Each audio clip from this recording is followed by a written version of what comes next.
Welcome to Daily Wisdom, Walking the Path with the Buddha, a podcast shared by David Roylance. This podcast is dedicated to guiding you to completely eliminate the discontent mind and the suffering it causes by attaining enlightenment. Learn and practice the teachings of Gotama Buddha that will guide you to fully attain a peaceful, calm, serene, and content mind with joy.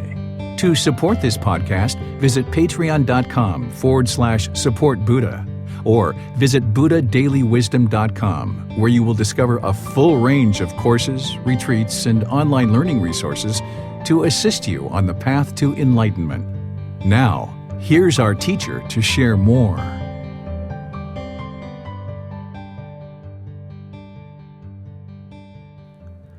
Chapter 22, Mental Health, a Modern-Day Delusion. Humans have a complex consciousness with the mind, which can be muddled or evolved. It's a personal choice. Our understanding of what is around us and how we relate to it is a personal choice. And those that we make as individuals can be influenced by all of humanity. As a species, just like other species, we often find the easiest way or path is to conform to the established beliefs, understandings, and customs of those around us.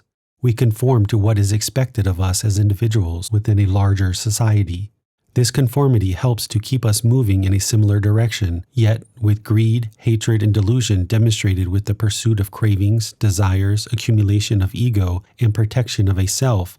With all these motivations being rooted in our consciousness, humanity can become easily corrupted, destructive, and self-serving.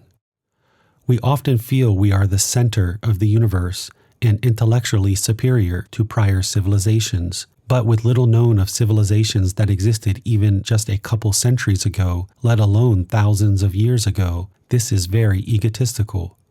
Sure, we have historical records of what might have transpired in one century or another, but what motivated the people, their decisions, and how they conducted their daily life is mostly lost to the impermanent nature of all things. We can be sure that the makeup of the human mind has not changed throughout history. What's in the mind and how evolved we are as a species has changed, but the way the mind functions has not changed. This is why the teachings of Gotama Buddha are just as applicable today as they were 2,500 years ago. Gotama Buddha's teachings are related to the human mind, and how the mind functions remains unchanged since Gotama Buddha's lifetime. The daily lives, motivations, and decision-making of humans have all changed, but how the mind functions has not. In our current civilization, we tend to think that new is better. We tend to think that if we have just invented something, that it has to be better than the past because it was just created and because our thinking is that we are so intelligent, much more than in the past. So, this new thing must be much better. In the past, humans rubbed sticks together and it took a long time to make fire. Now, we can instantly create fire at will with minimal effort. So, the advances in technology make it much easier to do things that could not be done in the past, and this bolsters our false sense of ego and superiority that we must be so much greater than past civilizations. This is a delusion with extensive amounts of ego and self-serving thoughts that cause some to look down on humans of past civilizations. This is not how civilizations before us thought or processed their understanding of their own existence. It was well understood in past civilizations that anything that existed and any knowledge they had to improve their existence was based on their ancestral past. Honor, respect, and gratitude of the past was paramount in their quest to improve their lives. But all too often in modern society, we look down on the past with dismay and with ego, not understanding how those past civilizations could not have understood what we now know today. In many cases, we lack the humbleness to acknowledge that without the past decisions of humans before us, we could not have the modern advances we now enjoy. If it was not for the developments and advances of past civilizations, we would not understand much of the world that is around us today, nor could we have built upon our ancestors' knowledge. In many cases, we have discovered healthy and productive ways to build on prior knowledge, which benefits our modern society. But In many cases, as greed, hatred, and delusion with the pursuit of cravings and desires, accumulation of ego, and protection of a self have permeated our consciousness more deeply, the destruction of the planet, the individual mind, and humanity becomes more and more apparent. Because the functioning of the human mind has not changed, any conditions of the mind that exist today also existed in prior civilizations. However, because we feel that our knowledge is far more advanced than prior civilizations, we have developed new ways of looking at the mind. With our ego being center stage, we assume these new approaches to understand the mind must be better and more profound than anything in the past. However, any new developments or new approaches to understanding the mind are highly unfounded and unproven, with an extremely short time frame of development and use in society. The modern mental health discipline has only been in existence for a few decades. Considering the entire span of time that Gotama Buddha's teachings have existed, over 2,500 years, the short time frame of knowledge developed in the field of mental health is highly unfounded, unproven, and untested. Modern-day society is all too often looking for an easy answer with a quick fix.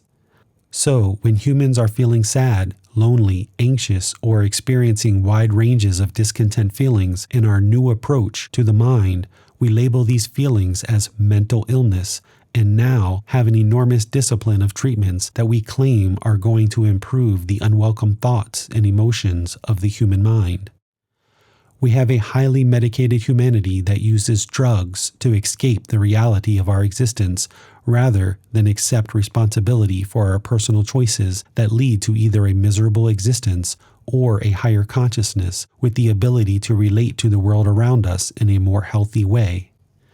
Humans are more content to blame their unwelcome thoughts and emotions on brain chemistry, along with blaming unwholesome intentions, speech, and actions on brain chemistry. Humans accept the notion from people in positions of authority that they are not in control of their intentions, speech, and actions, therefore are relegated to a lifetime of expensive medicine, medical care, and treatments to treat a mental illness because they believe they are sick or ill, yet they are never cured. Instead, humans could understand through the practice of these teachings that they are 100% in control of their thoughts, emotions, intentions, speech, and actions. Thus, we can resolve all internal and external conflicts, finding inner peace. We are not mentally ill, and we have the ability to improve the condition of the mind through gaining wisdom, and we can liberate the mind through these teachings. By eliminating the delusion that we are mentally ill, we can eliminate a lifetime of expense and unwelcomed thoughts or emotions. Discontentedness of mind is not permanent, and a diagnosis of mental illness is not permanent. These teachings have existed for over 2,500 years and are well-founded, proven, and tested. They continue to exist on this planet because they work and help people attain a more peaceful existence. There is no external substance that will eliminate unwelcome thoughts and emotions to produce a content mind. Only inner development of the mind and having a life practice of causing no harm to yourself nor other beings can 100% resolve your inner and external conflicts. Remember, the mind is not the brain. The brain is the organ that controls function of the body, while the mind is our consciousness that originates the intentions, thoughts, speech, and actions we produce in each moment. The mind or consciousness governs our free will or individual choices. Mental illnesses are thought to be a chemical imbalance of the brain and often treated with medications. While medications do change the chemistry of the brain, they also sedate the mind to push back past traumas, reduce anxiety, and suppress certain aspects of our thoughts, but medications never fix the problem. The medications will not eliminate the accumulated unwelcome thoughts and emotions because the mind or consciousness is not generated by the chemicals in the brain. The brain is not the mind or the consciousness. Therefore, brain chemistry has nothing to do with thoughts and emotions of the mind, which produces our intentions, thoughts, speech, and actions. To eliminate unwelcomed thoughts and emotions, we must empty the mind through elimination of attachments, which will eliminate discontentedness of the mind. With proper guidance, the teachings of Gotama Buddha can lead a practitioner to stability of mind, eliminating all unwelcomed feelings and emotions permanently. In the printed book, there is a table with examples of mental illness and connection to these teachings. Mental illness, ADHD, ADD, connection to teachings, craving mental stimulation, lack of right concentration, anorexia, bulimia, eating disorders, craving false image of beauty, identification of a self or personal identity, anxiety, anticipation or fear of a future event, situation, or outcome, bipolar disorder, attachment to painful feelings, pleasant feelings, and feelings that are neither painful nor pleasant, craving sexual contact, craving material possessions, craving excitement, i.e., mania. Depression, attachment to painful feelings, past traumas, or expectations of the future. Hoarding, attachment to material possessions. Insomnia, an awakened mind needs little sleep. As the mind awakens, interrupted and erratic sleep patterns emerge, attachment to a permanent or fixed sleeping schedule. OCD, attachment to perfection. Personality disorders, attachment to expectations of others' perceptions or expectations, thus thinking something is wrong. Attachment to conform to others' expectations for your personality, observance of past lives. Phobias, attachment to fears and protection of a self. PTSD, attachment to past traumas and painful feelings. Schizophrenia, lack of right concentration and detaching from pleasant feelings, observance of past lives. Substance abuse, craving peacefulness and escape from life through temporary means of a substance. Suicidal thoughts, attachment to painful feelings, past traumas, or expectations of the future, craving for extermination of life, desire to exterminate life to escape a discontent mind and the suffering it causes due to observation of significant amounts of suffering in the mind and in the world. This table is not meant to be an exhaustive or thorough categorization of all mental illnesses and their relationship to these teachings. Instead, this table provides a brief example of insight into how mental illness is a misunderstanding of modern society and how these teachings, when practiced, can eliminate the symptoms of what some people refer to as mental illness. There are other physical and emotional symptoms associated with attaining Nibbana that can be misunderstood as a health condition that needs medical treatment. I have not explored this topic to exhaust all possible options. For example, many of the symptoms associated with muscular sclerosis are common to one who is approaching Nibbana, and this illness may also be a modern-day misunderstanding. One approaching Nibbana could be diagnosed with this condition and offered medication rather than assisted to complete the process of waking up the mind into Nibbana.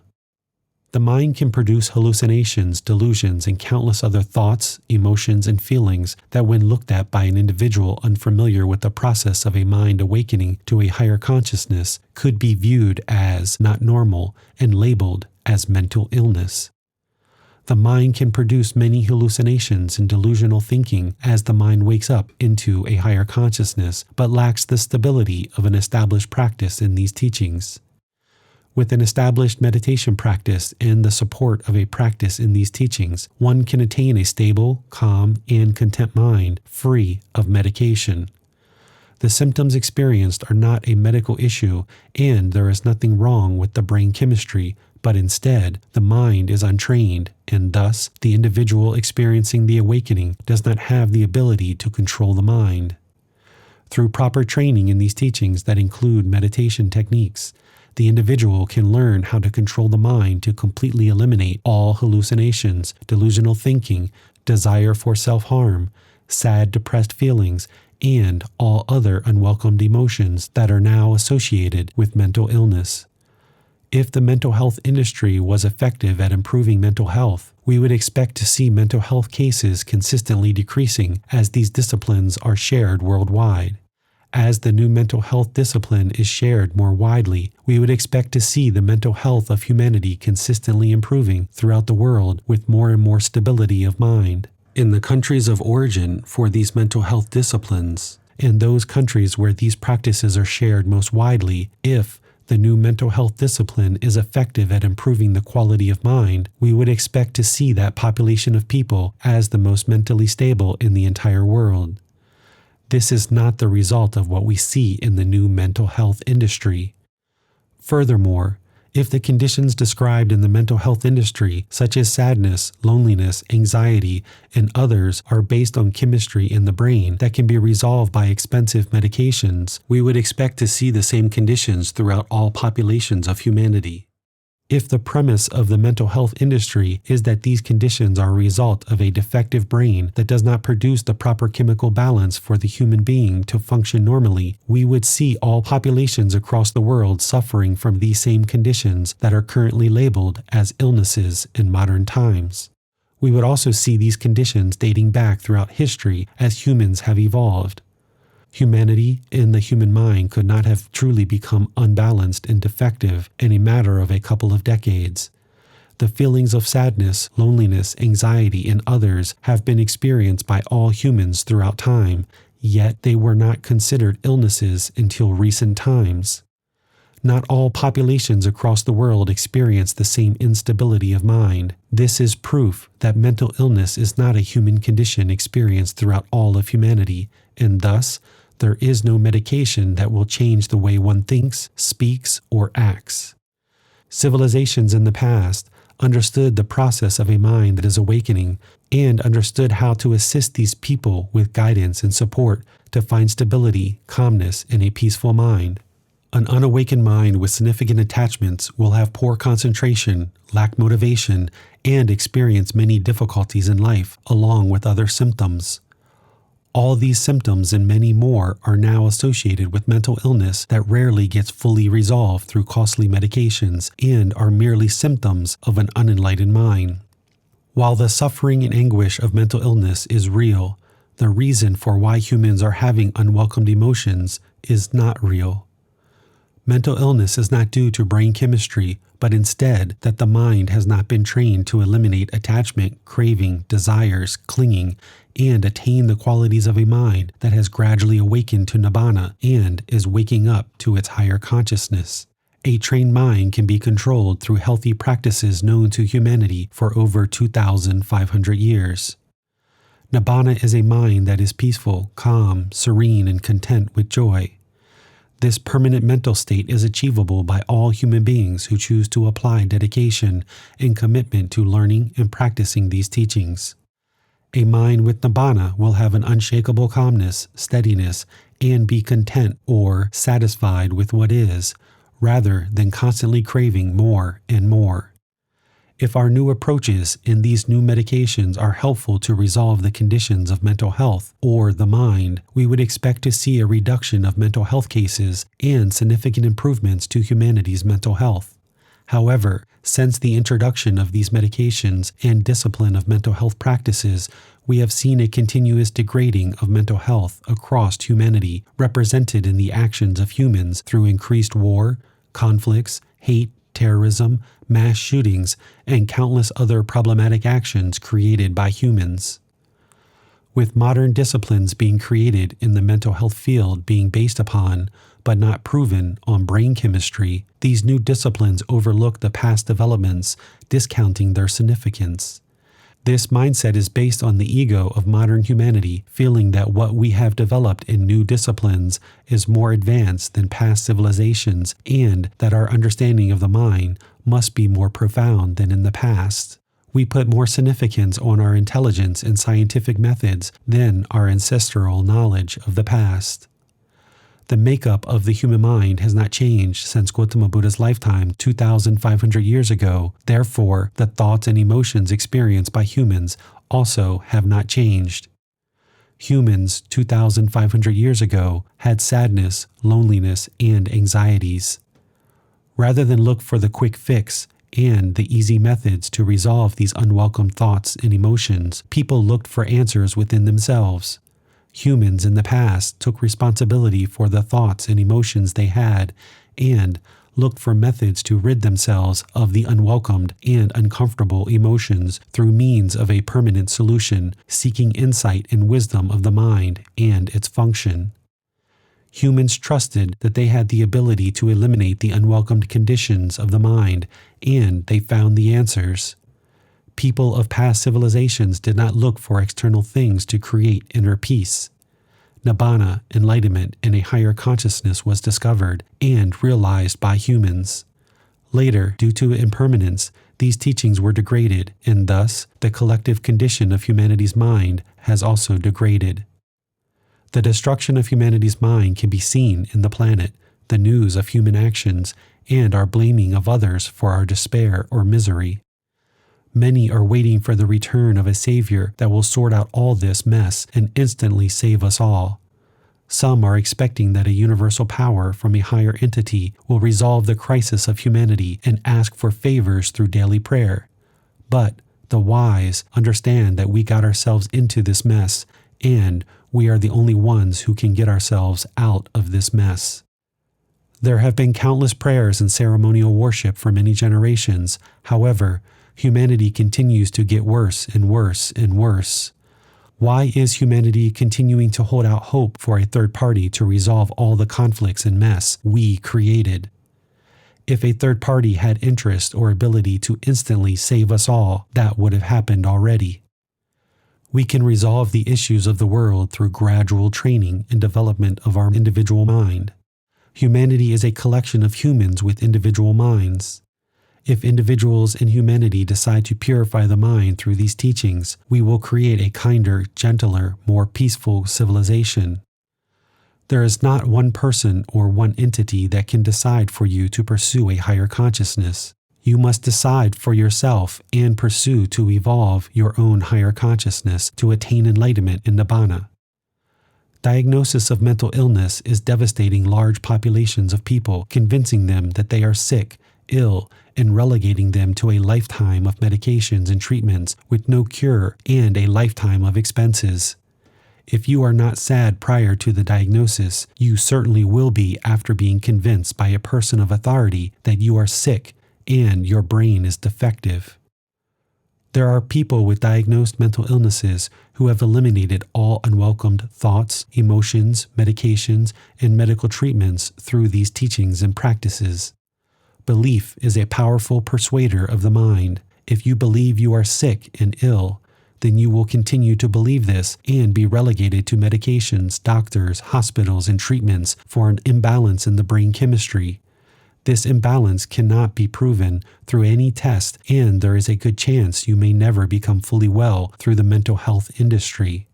Or you can understand that the mind is not the brain, and the mind produces unwelcome thoughts and emotions.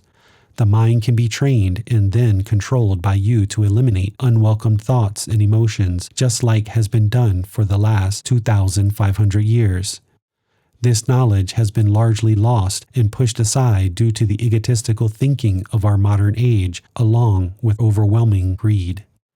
The last few decades has seen a tremendous increase in greed, hatred, and delusion because these teachings are only practiced by 500 million people rather than all of humanity. However, we are seeing a surge of meditation practices around the world, increased awareness of mindfulness training and development, and we are putting more importance on having a calm, stable, and steady mind without ego, recognizing that we all have the ability to accomplish this for ourselves without medication, and that a content mind is achievable through healthy mind practices.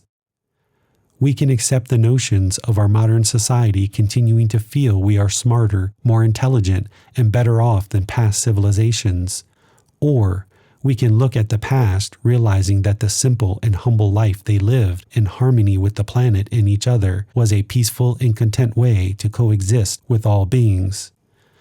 The future of the world and the planet is based on the individual decisions and personal choices of all that exist and occupy this planet. while greed, hatred, and delusion, with the pursuit of cravings and desires, accumulation of ego, and protection of a self are pervasive throughout humanity, we will continue to see conflict, fighting, wars, terrorism, substance abuse, prostitution, human trafficking, overpopulation, famine, suicide, harm to animals, orphans, childhood deaths, financial disasters, poverty, corrupt politics, and destruction of the planet and its resources, and much more. We created this mess, and we are the ones that need to fix it. The way to start is to accept full responsibility for our intentions, thoughts, speech, and actions, realizing that we have the ability to create a peaceful existence by giving up our notions that we are the best this planet has ever seen. We must eliminate our ego and look to the past for the answers they provided, answers that we have overlooked due to our delusion of superior intelligence. Millions of people can be liberated from medications and a lifetime of expense, treatments, and confinement through the healthy mind practices discovered and taught by Gotama Buddha. The end of each chapter will have learning resources for further exploration. You will be able to explore videos, podcasts, quizzes, etc. to deepen your learning of the content you read in each chapter. Please see the ebook for more details on these resources. As you have questions or need clarification on these teachings, you are welcome to post those into the Facebook group Daily Wisdom, Walking the Path with the Buddha, or contact the author privately for in-depth learning. Daily Wisdom, Walking the Path with the Buddha. Facebook.com/groups/Daily Wisdom 999. Thank you for listening to this podcast. To provide support for this podcast, visit patreon.com/support Buddha.